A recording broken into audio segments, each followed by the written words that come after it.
Welcome everyone to the inaugural video content segment of Around the Corn Sports Blog.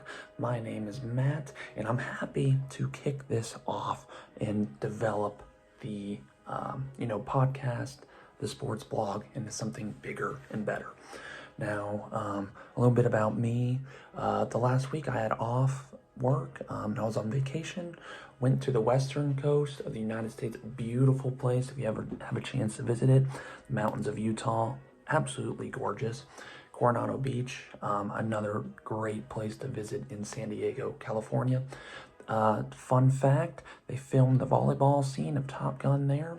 You're going to get a lot of sun rays and be a happy camper when you leave.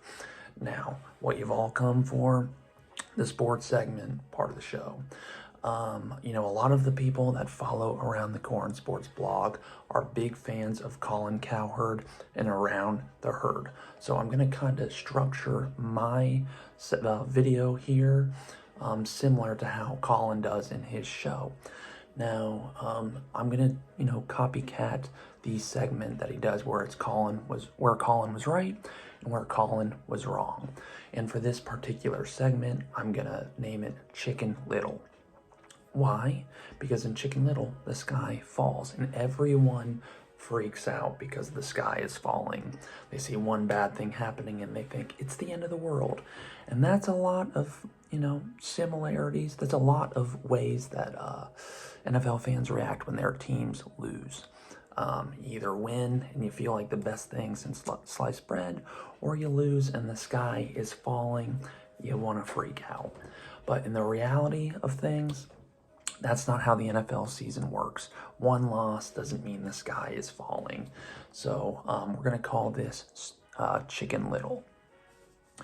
Now, the first part of Chicken Little is going to be where Matt was right. Where Matt was right is that Baker Mayfield is indeed the best quarterback in the NFC South. We've already seen it, 5 or 6 weeks into the season. Desmond Ridder is just horrid for the Atlanta Falcons.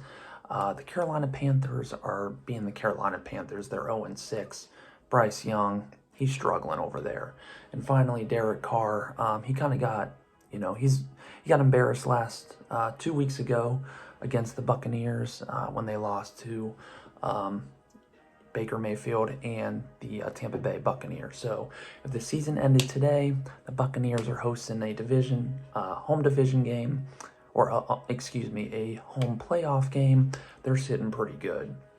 Now, where Matt was wrong. Where I was wrong is that the Detroit Lions are a very, very good football team. We saw that in week 1 when they beat the Kansas City Chiefs. Patrick Mahomes struggled against them all game long, throwing 2 interceptions, one being a pick 6 that costed the Kansas City Chiefs the only loss that they have all year. So the Detroit Lions have no problem going on the road, beating a high caliber football team and, taking home the win. So let's look at some stats here for this week. Week 6, Baker Mayfield, 19 of 37, 1 interception. Now, that's not the best game for him, but there were other division leaders that struggled as well. The 49ers lost to the Cleveland Browns 19-17.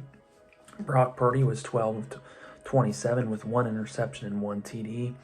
And the Eagles just wrapped up their game against the New York Jets, and they ended up losing as well. Jalen Hurts was 28 of 35, 3 interceptions and 1 TD. One of those interceptions being very costly, which basically costed the Eagles the game. Now, there's no remaining undefeated teams in the NFL after this week, so a lot of teams have a lot of up and downs. It's going to be a roller coaster ride. This week was a little bit of a downer for the Tampa Bay Buccaneers. I got to tip my cap to Kyle Becker. He was finally right on one. He predicted the Detroit Lions winning this game, but at the end of the day, Tampa Bay Buccaneers in the Baker Mayfield will be hosting a playoff game at home when they eventually win the NFC South. So that concludes this segment of Chicken Little. I'm hoping that this makes it onto the blog.